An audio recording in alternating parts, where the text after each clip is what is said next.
I can remember when I was 8 years old, Dad had just been fishing and I was out the back in the vegetable garden helping him scale and fillet the fish, and he looked at me and he goes, "You know what, Rohan? My goal in life is to live till I'm 70 years old." I said, 70 years old? Why is that? He said, well, in the Bible it says an average man lives 70 years and 10.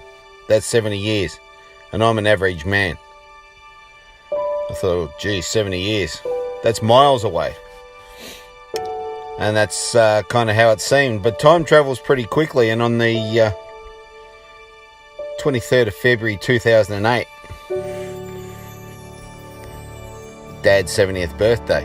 And coming up to that date, I always thought, I want to do something special for my dad.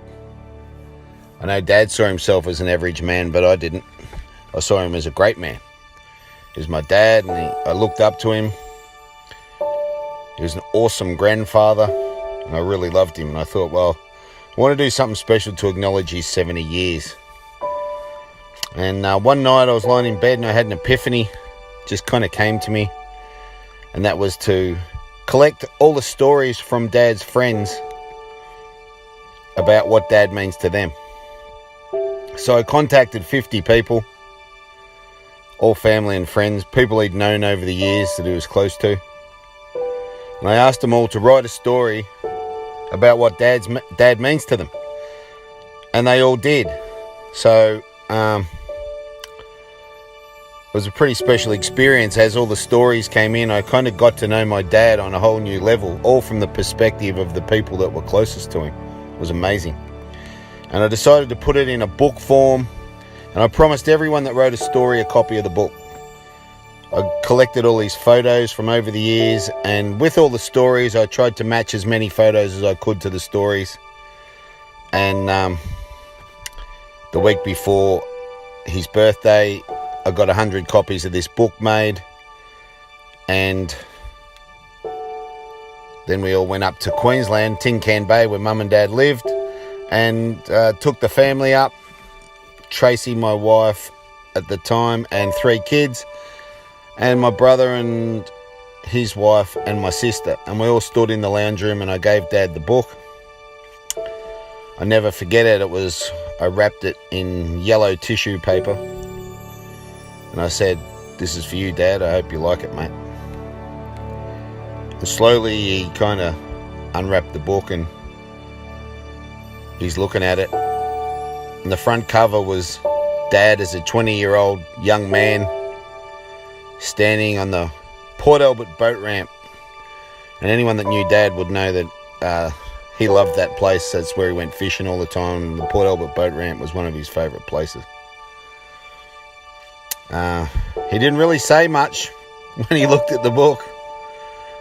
Then we all started to read our own personal story to Dad. We went around the room and everyone had a shot at reading their story to Dad, even my kids, and they were quite young at the time. I'm not sure I've ever been in a more emotional room. It was beautiful, really, because Dad got to see how important he was to so many people. I remember Dad took the book off to his room and he read it, and I know it was special to him.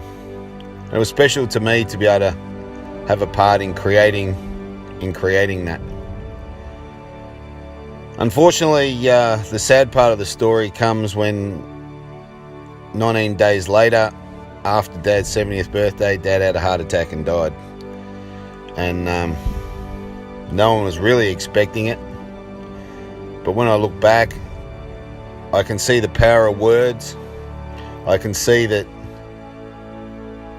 in a way, Dad's goal in life was to live to 70, and he lived to 70 in 19 days. And that's how powerful words are. So we got to be careful what we wish for. And I really miss my dad. But I know that creating that book and having Dad be acknowledged just before he left this earth meant a lot to a lot of people. Meant a lot to all the people who got to write a story to him. And I know it meant a lot to Dad. So yeah, that's the best thing I've ever done.